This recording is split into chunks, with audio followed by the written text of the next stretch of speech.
नमस्कार, जय हिंद दोस्तों। आप सभी का स्वागत है विद्या कोचिंग्स में।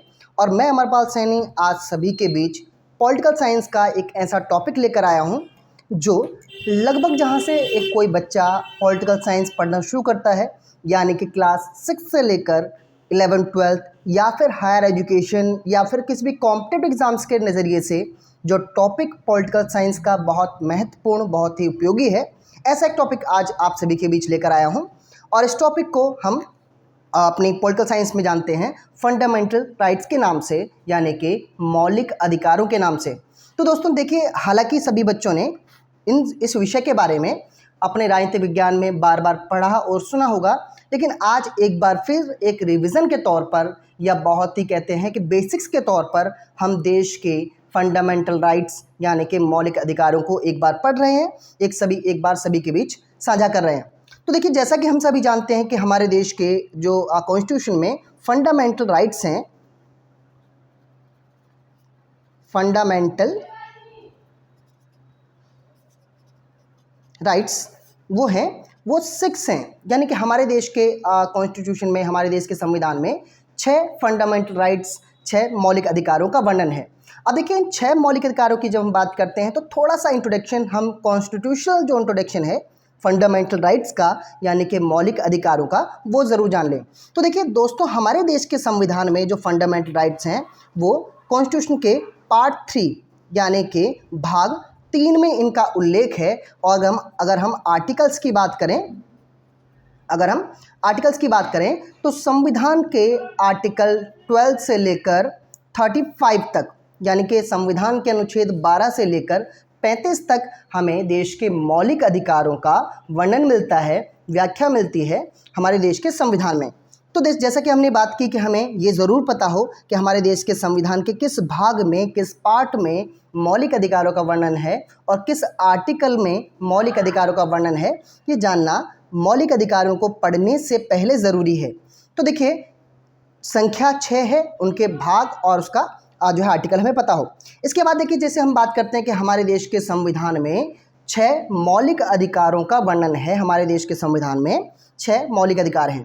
तो इस बात को शुरू करने से पहले कि हमारे देश के संविधान में 6 मौलिक अधिकार हैं, हम एक बात और जान लें कि देखिए, ये जो मौलिक अधिकार आज हमारे देश के संविधान में 6 दिखाई देते हैं, इनकी संख्या पहले 7 थी और 7 से घटाकर इसको 6 कर दिया गया, यानी कि फंडामेंटल राइट्स जो हैं 6 कर दिए गए। ये हुआ 1976 में, यानी कि आपातकाल के दौरान 1976 में मौलिक अधिकारों की संख्या 7 से घटाकर 6 कर दी गई थी। और ये हुआ था कॉन्स्टिट्यूशनल अमेंडमेंट 42 के तहत, यानी कि 42वें संविधान संशोधन के द्वारा 7वें मौलिक अधिकार, जो अधिकार कौन सा था, वो था संपत्ति का अधिकार, राइट टू प्रॉपर्टी था, जिस अधिकार को जो हटाकर अब हमारे मौलिक अधिकारों की जो संख्या है वो 6 हो गई है, 7 से घटकर।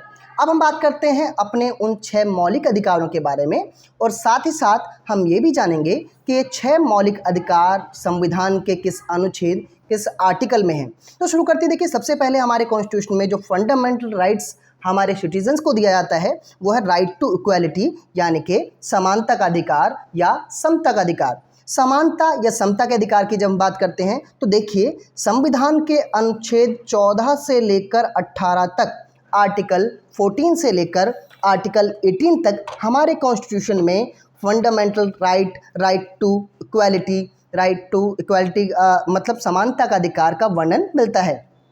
समानता के अधिकार के वर्णन इसमें, जैसे हमने बात की कि 14 से लेकर 18 तक के अनुच्छेद में है, इसमें यानी इसी अधिकार के अंतर्गत बहुत सारे अधिकार हमें प्राप्त होते हैं, जैसे कानून के समक्ष समानता का अधिकार, धर्म, मूल, वंश, जाति, लिंग, जन्म स्थान या आदि के आधार पर किसी भी प्रकार के सार्वजनिक स्थल, किसी भी पब्लिक प्लेस पर किसी भी तरह के भेदभाव का निष्पादन, इसका समानता का अधिकार, रोजगार के अवसरों की समानता का अधिकार, छुआछूत का अंत और उपाधियों का अंत, ये सभी समानता के अधिकार यानी कि समता के अधिकार, राइट टू इक्वालिटी के अंडर आते हैं। अब चलिए इसके बाद बात करते हैं हमारा जो सेकंड जो हमारा राइट है। मैंने कहा कि आपको आर्टिकल्स के साथ भी ध्यान रखना है कि कौन सा फंडामेंटल राइट कॉन्स्टिट्यूशन के कौन से आर्टिकल में आता है। तो पहले अधिकार के बाद हम बात करते हैं राइट टू फ्रीडम, यानी कि स्वतंत्रता का अधिकार। राइट टू फ्रीडम का उल्लेख जो हमारे संविधान में है वो आर्टिकल 19 से लेकर 22 तक है, यानी कि संविधान के अनुच्छेद 19 से 22 तक लेकर हमारे देश के संविधान में किसका, स्वतंत्रता के अधिकार का विस्तार पूर्वक वर्णन है। इसकी जो है पूरी तरह से पूरा इसको एक्सप्लोर किया गया है।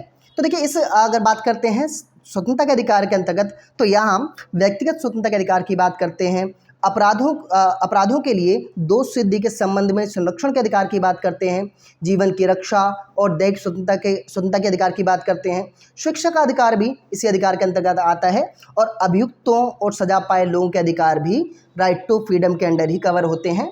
और ये है हमारा second fundamental right to freedom. पहला राइट टू इक्वालिटी यानी कि समानता का अधिकार जो आर्टिकल 14 से 18 तक है, और दूसरा राइट टू फ्रीडम जो 19 से लेकर 22 आर्टिकल के अंडर है।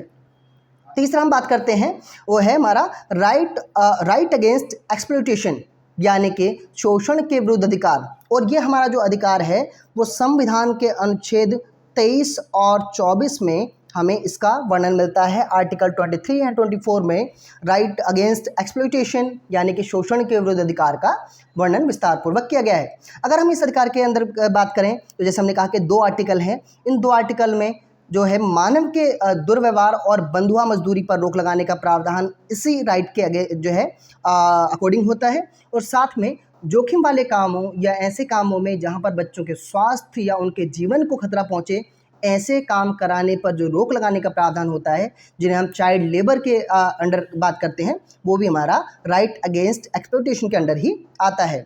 तो यहाँ देखिए, हमने 3 फंडामेंटल राइट की बात करी, अब बात करते हैं चौथे फंडामेंटल राइट की। तो यहाँ बात करते हैं right to freedom of religion यानी कि धार्मिक स्वतंत्रता का अधिकार।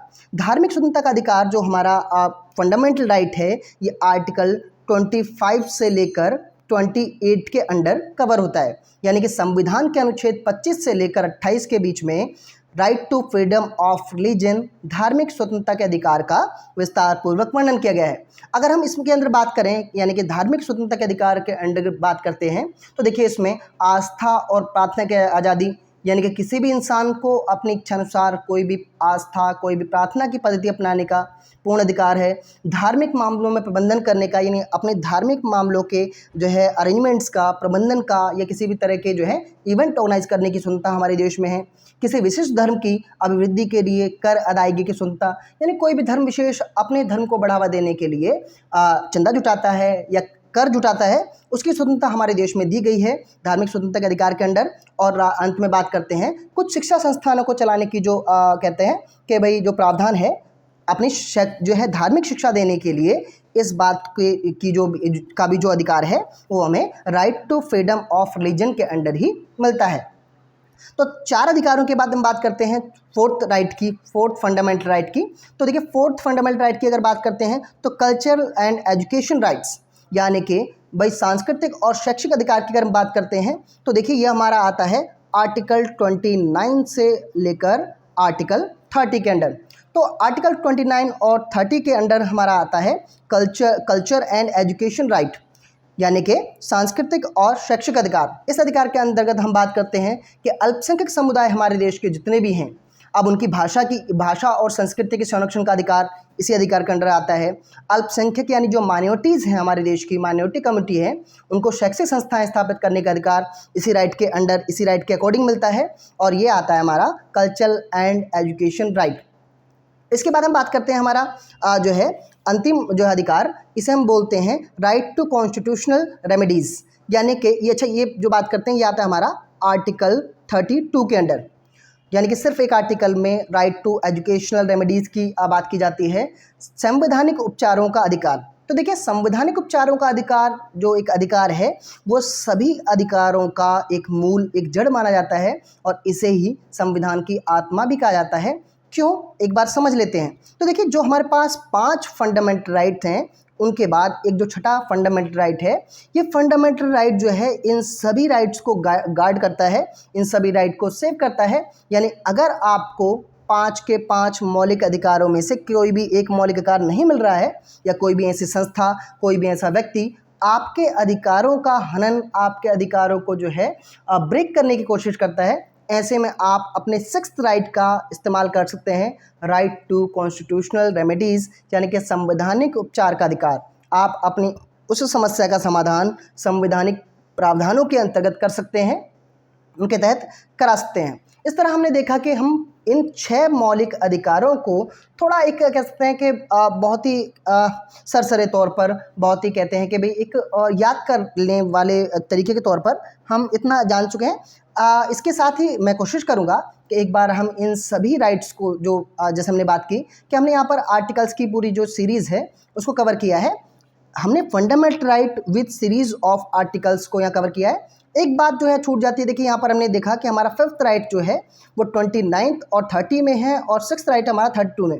आर्टिकल 31 की अगर बात करते हैं तो देखिए आर्टिकल 31 में ही था हमारा राइट टू प्रॉपर्टी, यानी कि संपत्ति का अधिकार, जिस अधिकार को 1996 में फंडामेंटल राइट्स की कैटेगरी से निकालकर लीगल राइट्स की कैटेगरी में डाल दिया गया था। और अब यह अधिकार आर्टिकल 300 आर्टिकल जो है 300 में है।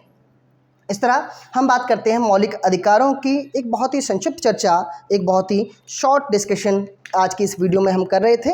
कोशिश करूंगा कि मैं फंडामेंटल राइट्स के साथ साथ fundamental duties and DPSP directive principles of state policies, ऐसे कुछ टॉपिक्स को हिंदी इंग्लिश दोनों भाषाओं में अलग अलग लेकर आऊँ, और जिससे कि इन छोटे छोटे विषयों को जो पॉलिटिकल साइंस के बहुत ही महत्वपूर्ण विषय हैं उन्हें आप सभी के साथ साझा कर सकूं, आप सभी के साथ शेयर कर सकूं, ऐसी कोशिश रहेगी।